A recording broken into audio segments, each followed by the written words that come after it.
July 20th, 1969.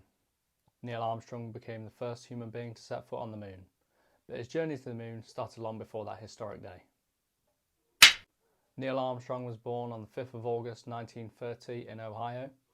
He grew up during a time when aviation was still in its infancy and was fascinated by flying from a very young age.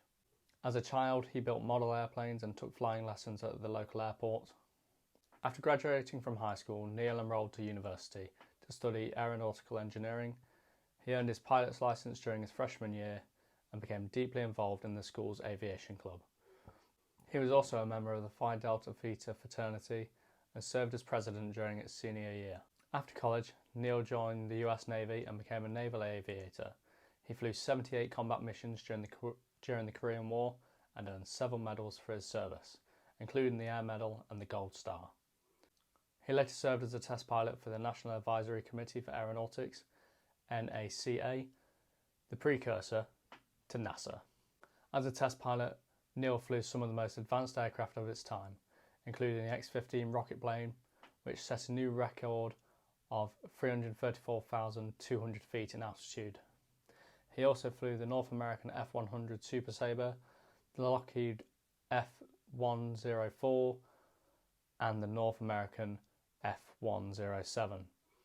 In the late 1950s and early 60s, the United States was engaged in a Cold War with the Soviet Union, and space exploration became a symbol of national pride and technological prowess. NASA was established in 1958 to develop these technologies and launch vehicles that would enable the United States to send humans to the moon. In 1962, Neil was selected as an astronaut for NASA's Gemini program, which was designed to test the technologies and procedures that would be used in the Apollo missions. He served as the command pilot for the Gemini 8 mission, which was the first time two spacecraft docked in orbit. Neil and his crewmate David Scott successfully docked their spacecraft with an unmanned Agena target vehicle, but a malfunction in the spacecraft's thrusters caused it to spin out of control. Neil and David were forced to make an emergency landing in the Pacific Ocean. Despite the setback, Neil was chosen to command the Apollo 11 mission, which aimed to land humans on the moon for the first time. The mission was a culmination of years of research and development and testing by thousands of scientists, engineers and technicians at NASA and its contractor partners. On July 16, 1969, Neil, Buzz Aldrin and Michael Collins launched from Cape Kennedy aboard the Saturn V rocket. They spent 3 days in transit to the moon, during which time they performed several experiments and conducted routine maintenance on their spacecraft. On July 19th, they entered into lunar orbit and prepared to descend to the surface. Neil and Buzz entered the lunar module named Eagle and descended to its surface, while Michael remained in the command module Columbia, in orbit around the moon. As they descended, they encountered a series of computer alarms that indicated that the lunar lander was having some guidance issues. Neil took manual control of the spacecraft and landed it safely on the surface with just seconds of fuel remaining.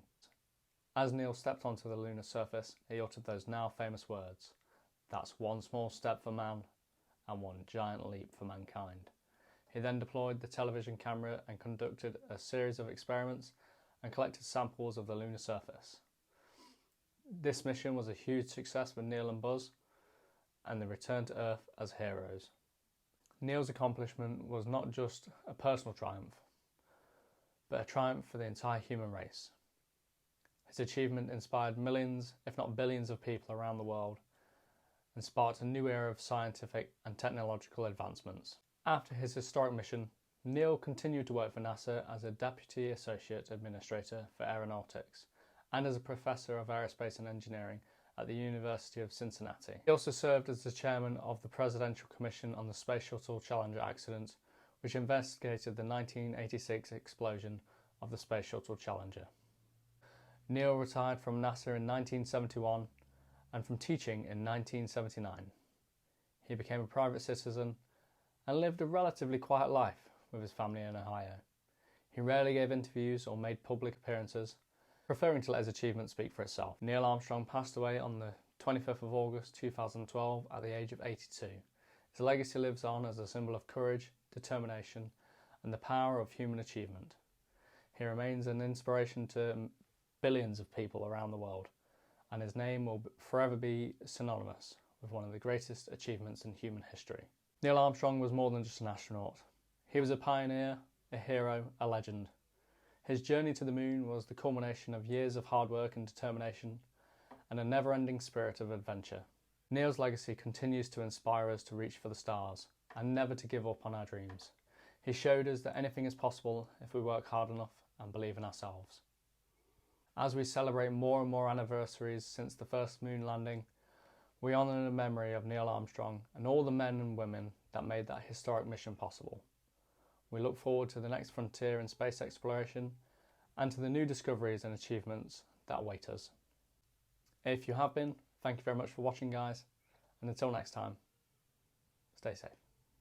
If you have been, thank you very much for watching, guys, and if you've enjoyed it, I encourage you to hit like and subscribe.